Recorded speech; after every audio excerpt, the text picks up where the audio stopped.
नमस्कार।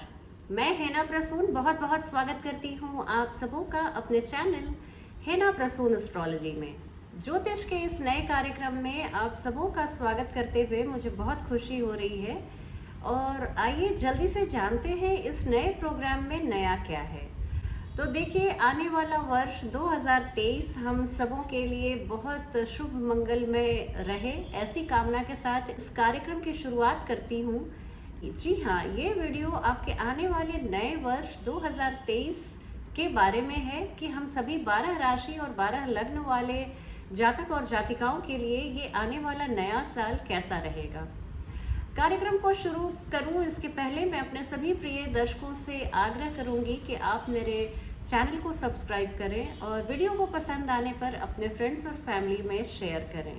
देखिए, जब बात नए साल की हो रही है तो सबसे पहले मैं आप सभी each one of you my favourite viewers, मैं सबों को हैप्पी 2023 हैप्पी न्यू ईयर बोलती हूँ और इसके साथ ही कार्यक्रम की शुरुआत करती हूँ। ये भी बताना चाहूँगी कि आप इस वीडियो को स्किप करके ना देखें। ये वीडियो बहुत ही ज्ञानवर्धक और बहुत इंटरेस्टिंग होने वाला है। साल की कुछ बड़ी घटनाओं में होगा 17 जनवरी को शनि देव मार्गी होकर कुंभ राशि में आ जाएंगे और 22 अप्रैल को गुरु बृहस्पति मेष राशि में पधार चुके होंगे। तो ये दो बहुत बड़े ग्रह हैं सौर मंडल के, और ये दो ग्रह का मूवमेंट, ये दोनों ग्रह जब गोचर करते हैं तो हमारे जीवन में बड़े बदलाव लाते हैं। ये बदलाव कैसे रहने वाले हैं, आइए मैं एक एक राशि की चर्चा बारी बारी से करूं।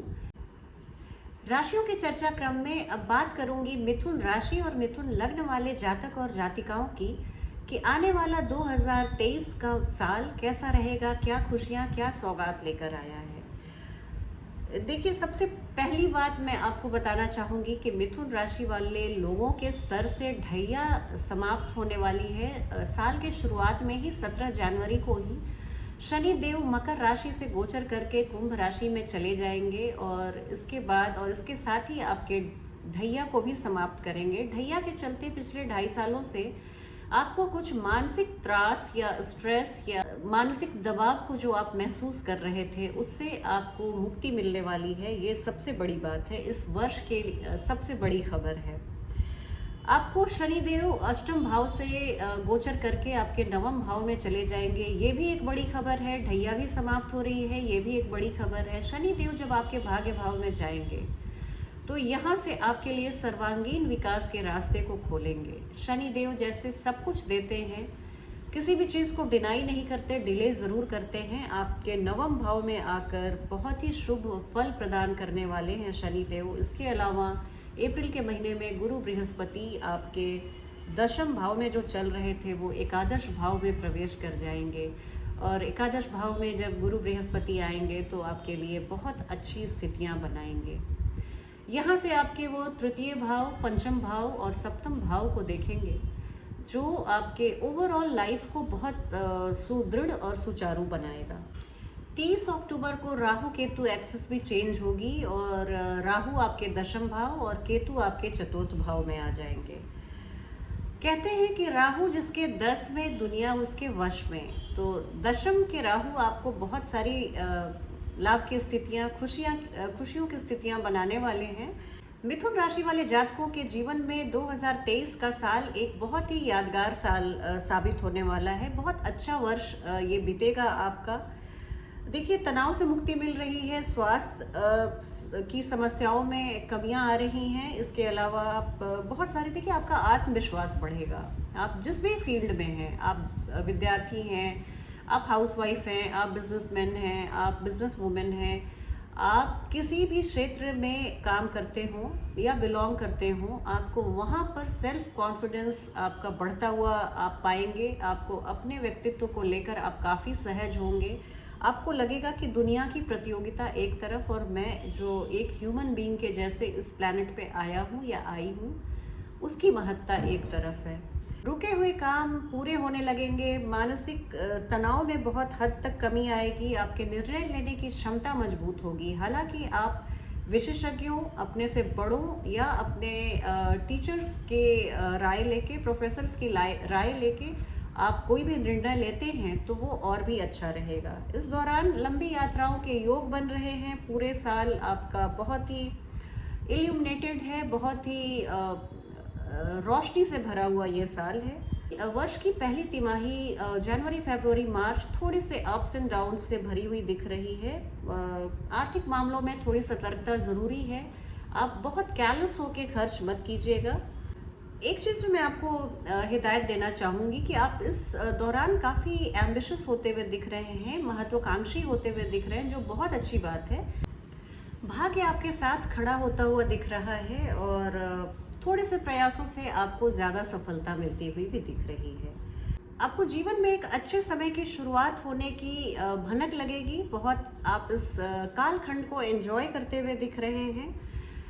ये आप शुरुआती 6 महीने जो हैं साल के, वो आपके पारिवारिक जीवन के हिसाब से भी बहुत अच्छा रहने वाला है। इसके अलावा मैं देख रही हूँ कि आपकी महत्वाकांक्षाएं पूरी होते हुए दिख रही हैं। अति महत्वाकांक्षा से ज़रूर बचिएगा, लेकिन आपकी आमदनी में बढ़ोतरी के ज़बरदस्त योग दिख रहे हैं। अगर आपने नौकरी के लिए आवेदन कर रखा था तो वहाँ पर आपको सफल होने से कोई नहीं रोक सकता। नई नौकरी मिल सकती है। आप बहुत आत्मविश्वास से काम करते हुए दिख रहे हैं। फरवरी के महीने से आपको करियर से संबंधित किसी भी तरह के प्रॉब्लम अगर आप फेस कर रहे थे तो वहाँ से आपको निजात मिलते हुए दिख रहा है। दूर यात्रा के योग बन रहे हैं। आप बिजनेस ट्रैवल पे जा सकते हैं। आप अपने ऑफिस के काम से लंबी दूरी के यात्रा पर जा सकते हैं। मार्च के महीने में आपको अपने व्यवहार में कुशलता लानी होगी और वाणी के कटुता से बचना होगा। किसी को भी आप कुछ ऐसा हर्टफुल मत बोल दीजिएगा जिससे आपको बाद में कचोट हो। अप्रैल के महीने में जब गुरु बृहस्पति आपके एकादश भाव में जाएंगे तो आमदनी में चौतरफा वृद्धि तो करने ही वाले हैं। बड़े भाई से हो सकता है आपको थोड़ा सा अनबन हो जाए। इस दौरान अगर आप बेबी के लिए ट्राई कर रहे थे, संतान प्राप्ति के लिए प्रयासरत थे, तो वहाँ पर आपको बड़ी सफलता मिल रही है। करियर में सफलता के योग हैं। आप जमीन जायदाद के मामले में आप बहुत लकी रहने वाले हैं। माता जी के स्वास्थ्य को लेकर आपकी चिंता थोड़ी बढ़ सकती है। और देखिए, जमीन जायदाद के मामले में आप बहुत सावधानी बरतिएगा। 4th हाउस में केतु आ गए हैं। नई प्रॉपर्टी लेने का ये समय नहीं है। अगर आप रुक सकते हैं तो कुछ महीने आप ज़रूर रुक जाएं जब तक केतु का मूवमेंट आपके 3rd हाउस में ना हो जाए तब तक।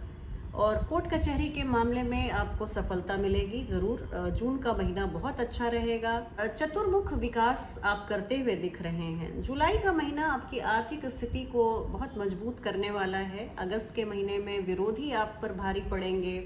खर्चों में भी मैं थोड़ी बढ़ोतरी देख रही हूँ, लेकिन सितंबर का महीना बहुत राहत से भरा हुआ रहेगा। जीवन के कई क्षेत्रों में आप आगे बढ़ते हुए दिखेंगे। बहुत लकी महीना है आपके लिए। आपके मित्र गण भी आपको बहुत सपोर्ट करते हुए दिख रहे हैं और आपको बहुत हेल्प करते हुए दिख रहे हैं। अक्टूबर का महीना मैं पुनः देख रही हूँ, बहुत बढ़िया रहने वाला है, बहुत शानदार रहने वाला है। आप इस महीने कुछ गाड़ी खरीद सकते हैं या आप अपनी पुरानी गाड़ी के कुछ आप नए एक्सेसरीज खरीद सकते हैं, उस पर खर्च कर सकते हैं। प्रेम संबंधों के लिए अक्टूबर का महीना बड़ा शानदार रहने वाला है, बहुत अनुकूल है। संतान आपकी प्रगति करते हुए दिख रहे हैं। और दिसंबर के महीने में जमीन जायदाद से जुड़े मामलों में कुछ आप तनाव का सामना करते हुए दिख रहे हैं और माता जी के स्वास्थ्य में मैं गिरावट देख रही हूँ। देखिए, अगर आपके प्रेम जीवन की बात करूं तो ये साल निसंदेह थोड़ा सा उतार चढ़ाव से भरा हुआ है, लेकिन जनवरी से अप्रैल तक के बीच में अगर प्रेम संबंधों में समस्या थी तो वो अप्रैल में गुरु बृहस्पति के एकादश भाव में जाते सब सुधरती हुई दिख रही है। जनवरी का महीना कुछ ज़्यादा समस्या से भरा लग सकता है आपको अपने प्रेम संबंधों को लेकर, लेकिन आप यकीन मानिए आपके रिश्तों में बहुत प्रगाढ़ता आएगी अप्रैल के बाद और आप एक दूसरे के प्रति बहुत आकर्षण महसूस करेंगे। ये आकर्षण शारीरिक नहीं होगा क्योंकि गुरु बृहस्पति की दृष्टि में अमृत होती है। जब तक आप प्रेमी प्रेमिका एक दूसरे की आत्मिक खूबसूरती को नहीं जानेंगे, आप एक दूसरे के लिए खिंचाव या लगाव नहीं महसूस करेंगे। तो गुरु बृहस्पति आपको एक बहुत पवित्र प्रेम की ओर अग्रसर कराने जा रहे हैं। विवाह का प्रस्ताव आप दे सकते हैं। अपने प्रेम जीवन को आप नेक्स्ट लेवल पे ले जा सकते हैं। ये भी संभव है कि आपका प्रेम परिपक्व हो जाए और विवाह की ओर आप विवाह बंधन में बंधने को मचल जाएं। करियर के लिए जैसे मैंने बताया, जनवरी में कुछ अच्छे परिणाम मिलने की संभावना है। शनि देव जैसे गोचर करेंगे, आपके लिए बहुत अच्छी स्थिति बनने वाली है। अष्टम भाव में बैठे शनि की दृष्टि आपके करियर क्षेत्र में उतार चढ़ाव ला रहा था, जो कि नवम भाव में शिफ्ट होते आपके लिए बहुत ही एक खुशनुमा समय बन जाएगा। आपके पदोन्नति के लिए बहुत ही अच्छा समय है, या इस वर्ष मध्य या अंतिम महीने में आपके ये वर्ष मई जून जुलाई या नवंबर दिसंबर आपके करियर में एक नई ऊंचाई को छूने का रहेगा। अगर आप मिथुन राशि के विद्यार्थी हैं तो इस साल ये आपका बहुत बढ़िया रहने वाला है। शुरुआती महीने कुछ कमज़ोर रह सकते हैं, लेकिन क्योंकि आपके पंचम भाव में केतु हैं, जब केतु चतुर्थ भाव में आ जाएंगे तो आपकी पढ़ाई में बहुत लगन बढ़ जाएगी। केतु जो आपको पढ़ाई के लिए विमुख करके रखे थे वो आप बिल्कुल चेंज पाएंगे। पढ़ाई में मन लगने लगेगा, पाठ्यक्रम पूरा समझ में आने लगेगा। बहुत उच्च शिक्षा के लिए भी ये आप आश्वस्त रहिए कि बहुत अच्छा समय है। प्रतियोगी परीक्षा की तैयारी कर रहे ऐसे जातक जो मिथुन राशि के हैं, उनको साल के शुरुआत में ही कुछ बड़ी खुशखबरी मिल सकती है। फाइनेंस मैंने आपको ऑलरेडी बता दिया कि स्थिति अच्छी रहने वाली है। शनि और शुक्र की युति आपके अष्टम भाव में होने के कारण वर्ष के शुरुआत में ही शुक्र और शनि की युति आपके अष्टम भाव में होने के कारण वहां से द्वितीय भाव को दृष्टिपात करेंगे और आपके धन लाभ से कोई नहीं रोक सकता। पैतृक प्रॉपर्टी में अगर कुछ खरीदने या बेचने में झंझट था, वो भी सॉल्व होता हुआ दिख रहा है और पैतृक प्रॉपर्टी से आपको एक आपका जो हिस्सा है वो मिलता हुआ दिख रहा है। एक लाभ की स्थिति बन रही है। आर्थिक तौर पर निसंदेह आप सुदृढ़ होते हुए दिख रहे हैं। अप्रैल से अगस्त के दौरान आपको आर्थिक तौर पर कुछ बहुत बड़े लाभ की स्थिति बनते हुए देख रही हूँ। इस दौरान अगर आप सरकारी क्षेत्र में काम कर रहे हैं तो वहाँ पर भी आपके मान मर्यादा में सम्मान में वृद्धि देख रही हूँ और बहुत लाभ के योग देख रही हूँ। सितंबर और नवंबर के बीच आर्थिक तौर पर आप कुछ बचत करते हुए दिख रहे हैं। ये सेविंग का समय है और दिसंबर का महीना आपको आर्थिक तौर पे लाभ प्रदान करता हुआ दिख रहा है। अगर मैं विवाहित जातकों की बात करूं मिथुन राशि के, तो इस वर्ष की शुरुआत सूर्य देव आपके सप्तम स्थान पे रहेंगे। जीवन साथी के साथ थोड़ा तनाव बढ़ सकता है, ईगो टसल हो सकता है। आप शनि भी आपके 8वें भाव में रहेंगे, ससुराल पक्ष से कुछ तनाव हो सकता है। फिर जनवरी के मध्य में जब सूर्य महाराज मकर राशि में चले जाएंगे तो हो सकता है कि ससुराल के किसी व्यक्ति के किसी फैमिली मेंबर के सेहत में कुछ गड़बड़ी आ जाए तो और वो आपका ध्यान ले सकता है, आपका समय, आपका एनर्जी डिमांड कर सकता है। एक दूसरे के प्रति जिम्मेदारियों का भाव रहेगा। पति पत्नी एक दूसरे के लिए समर्पित रहेंगे। जीवन साथी में आपसी सामंजस्य मैं देख रही हूँ और आप किसी तीर्थ स्थान या किसी लंबी दूरी के यात्रा पर आप पति पत्नी साथ में जाते हुए दिख रहे हैं। संपत्ति और वाहन खरीदने के लिए मैं आपको ये साल मध्यम है। चतुर्थ भाव में जब केतु आ जाएंगे अक्टूबर में, तो वहाँ पर आप थोड़ा सा ध्यान रखिएगा और अक्टूबर के पहले आप चाहें तो इन सब वाहन या घर को आप खरीद सकते हैं। शनि देव आपके भाग्य में वृद्धि कर रहे हैं। कोई अचल संपत्ति आप खरीद सकते हैं। अक्टूबर से पहले तक का समय बहुत फायदेमंद रहेगा। अभी का खरीदा हुआ वाहन आपके लिए भाग्यशाली साबित होगा। साल के अंतिम 2 महीनों में आप खरीद फरोख्त से बचें। मैं पुनः दोहराती हूँ, किसी भी बिग टिकट आइटम को खरीदने से आप बचिएगा। आपके लिए ये साल बहुत अच्छा रहने वाला है। स्वास्थ्य की बात करूं तो शुरुआती महीनों में कुछ कमज़ोर रहेगा स्वास्थ्य, लेकिन केतु महाराज जब आपके पंचम भाव में विराजित रहेंगे तो वहाँ पर और शनि देव जी अष्टम भाव में, ये स्थिति अच्छी नहीं है आपके स्वास्थ्य के लिए। लेकिन जब केतु देखिए पूरे वर्ष राहु केतु की स्थिति के अनुसार आपको कुछ पेट संबंधी रोग की संभावना मैं जता सकती हूँ। कुछ भी परेशानी हो तो आपको अस्पताल के चक्कर काटने पड़ सकते हैं। वर्ष के शुरुआत में जब शनि अष्टम और मंगल द्वादश भाव में विराजमान रहेंगे, तो इस दौरान आपको किसी भी चोट चपेट की घटना ना हो, इसका आप बहुत ध्यान रखिएगा। आप वाहन खुद से मत चलाइए। सड़क पर सड़क क्रॉस करते हुए आप बहुत अलर्ट रहिएगा, बहुत ध्यान दीजिएगा। पूरे वर्ष बहुत अच्छा रहने वाला है आपका। स्वास्थ्य का आप ध्यान रखिएगा। और इसके अलावा मैं कुछ उपाय आपको बता देती हूँ जो आप करेंगे तो आपको पूरे वर्ष और ज़्यादा खुशकिस्मती आपके साथ देगी और माता रानी का आशीर्वाद आप पर बना रहेगा। गाय की सेवा कीजिए। गौशाला में कुछ डोनेशन आप दीजिए। गौशाला के लिए आप कुछ पैसे या घास या गाय माता की ट्रीटमेंट, कुछ वेट ट्रीटमेंट अगर उनको चाहिए तो आप ऐसी चीज़ें मुहैया कराइए।